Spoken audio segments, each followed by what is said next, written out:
兄弟们，我又带着恐怖片来了。今天继续美恐系列第39号案件，名字听起来很神秘，实则一点也不简单。深夜里，社区工作人员花姐接到了一通神秘电话，女孩艾米丽声称今晚要被父母家暴。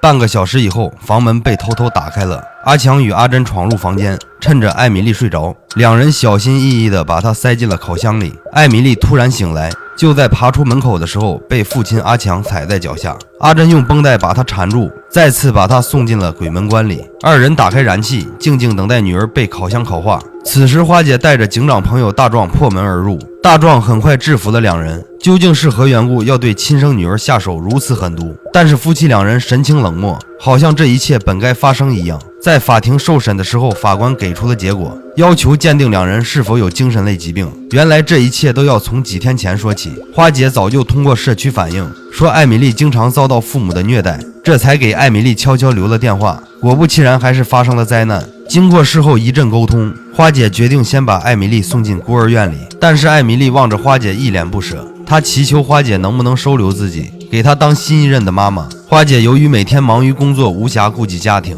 所以委婉地拒绝了。可是到了夜晚，花姐回想起艾米丽孤苦无依的眼神，陷入了沉思。她决定试一试。第二天，社区同意了她的申请，毕竟有专人照看，要比一个人待在孤儿院强。艾米丽听到这个消息十分高兴，两人搬上行李来到花姐家中。晚上，花姐还亲自给她泡了菊花茶，称这样有助于睡眠。接下来，花姐拿到钥匙来艾米丽家里取东西。当她进入阿珍夫妇房间以后，发现里边布满了十字架，门上还加固了几把大锁。下午，艾米丽被花姐男友大卫送进了学校里，在这里，艾米丽结识了同学小黑。花姐到来，看到这一幕十分开心，她把阿珍夫妇锁在自己房间的事情告诉了男友，觉得两人心里实在变态。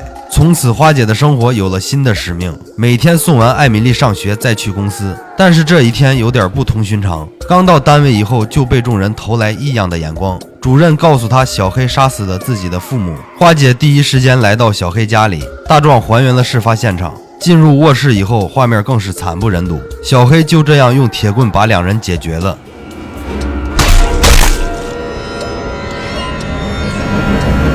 奇怪的是，大壮发现出事前小黑接到过花姐家里的电话。花姐听完一脸无辜地表示自己从来没有打过，两人只能把怀疑目标放在了艾米丽身上。艾米丽也坚称自己没有联系过小黑，但是具有多年侦查经验的大壮告诉花姐，他在说谎。花姐此时已经分不清孰是孰非，她又把巡查目标放在了小黑身上。小黑告诉她，前一天夜里确实接到了艾米丽的电话，并且对方是男人的声音。打这以后，花姐开始注意起艾米丽的一举一动，她派男友大卫进一步试探。大卫聊天时对艾米丽说出了自己害怕的事情，那就是黄蜂的叮咬。在一番长时间的沟通以后，大卫发现艾米丽说话不像是一个孩子的口吻，并且感受到了深深的威胁，似乎知道大卫说话的企图。大卫把这些情况报告给花姐，就若无其事地回家了。但他晚上就接到了莫名的电话，耳朵也传来一阵刺痛。他进入卫生间以后，竟然从耳朵里掏出一只马蜂，没一会儿马蜂就覆盖了他的全身。大卫只好脱掉衣服扔在了外边，紧接着他的眼睛里、嘴巴里更是无数马蜂涌来，他被折磨得撞碎了玻璃。最终他因受不了侵扰，直接拧断了自己的脖子。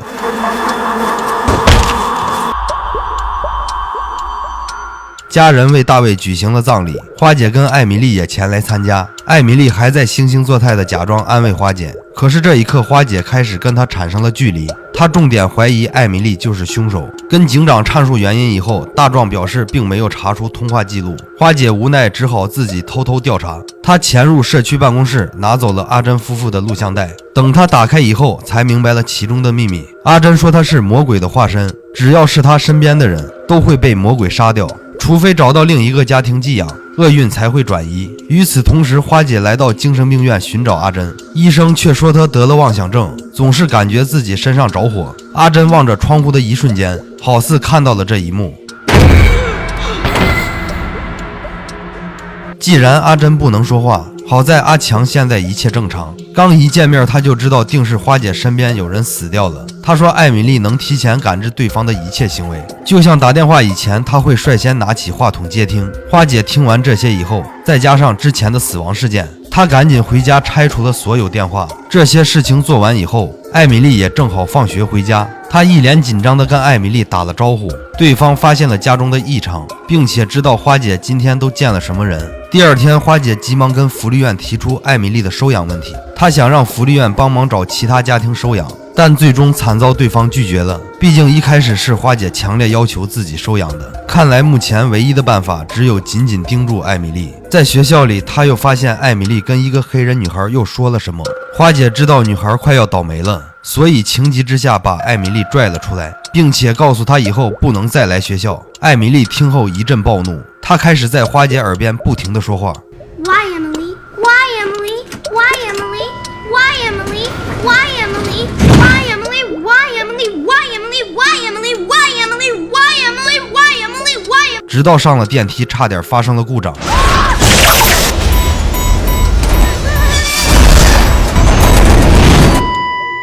花姐深知斗不过眼前这个可怕的女孩，她把所有事情告诉了警察大壮。可是对方也不再相信花姐，他认为花姐肯定是疯了，一个小女孩怎么可能会是恶魔？这下花姐终于意识到事情的严重性，看来唯有自救才能保全自己的生命。她回到家中也学起了阿珍夫妇，开始给自己房间拧上了无数把锁。正在这时，螺丝突然掉在了地上。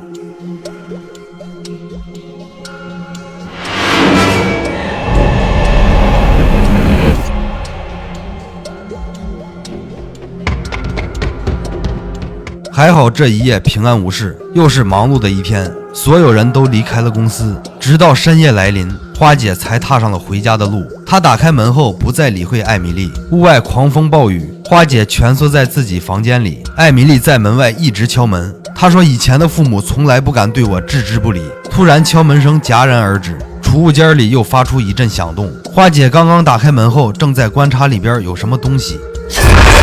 一个可怕的魔鬼朝着花姐袭来，花姐被吓得跑出房间，恶魔也紧随其后。前边正好有一辆巴士，花姐紧急求助司机把门打开，魔鬼最终被挡在了门外。可是司机却认为花姐是个疯子，因为此时门外根本没人。花姐被赶下车后，司机走掉了。转身，花姐赶紧上了自己的汽车。Leaving the child unattended is a jailable offense.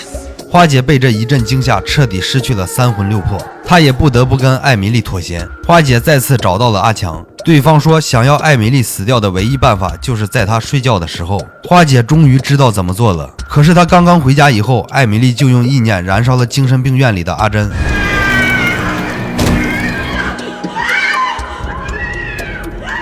阿强在监狱里吃饭的时候也产生了幻觉，面前的狱友发出了艾米丽的声音。阿强二话没说，使用叉子捅伤了狱友，警察上前阻止，之后不慎跌落在地，被叉子扎透眼睛死掉了。大壮最终调取了大卫所有的聊天记录，他承认之前疏忽了。花姐现在唯一的愿望就是想要干掉艾米丽，大壮决定帮他完成这件事。于是深夜里，大壮带上一把猎枪，准备前往花姐的住所。在车库里，他发现一只狼狗跟着自己，等他上车以后，狼狗已经出现在他身后。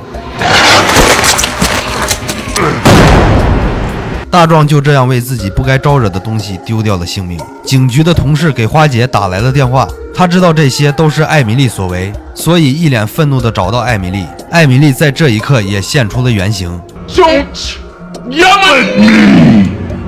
花姐被吓得连连后退。到了晚上的时候，她假装跟艾米丽重归于好，其实杯子里放进了大量的安眠药。她牢牢锁住了艾米丽的房间，在墙壁上泼满了汽油。花姐房子也不要了，熊熊大火燃烧起来。她想让艾米丽葬身于火海，没想到消防员到来以后，艾米丽竟然又出现在人群中。花姐彻底愣在了原处，她不知道如何才能杀死这个恶魔。警察开道准备把他们送回市里找地方居住。艾米丽在车上一副悠然自得的模样。花姐转眼把车开到了另外的道路上，想必她要跟艾米丽做最后的了断。艾米丽也不示弱，她在车上给花姐制造起幻觉，迎面驶来一辆大货车。就在快要撞在一起的时候，花姐相信这一切都不是真的。她利用强大的意志力克服内心的恐惧，果不其然，她还是赢了。艾米丽第一次感觉到了害怕，之后，花姐把车开进了水池里，海水很快淹没了汽车。花姐想要把她杀死在水中，她使用后座死死困住了艾米丽。等到对方不再挣扎以后，花姐赶紧逃出了车身。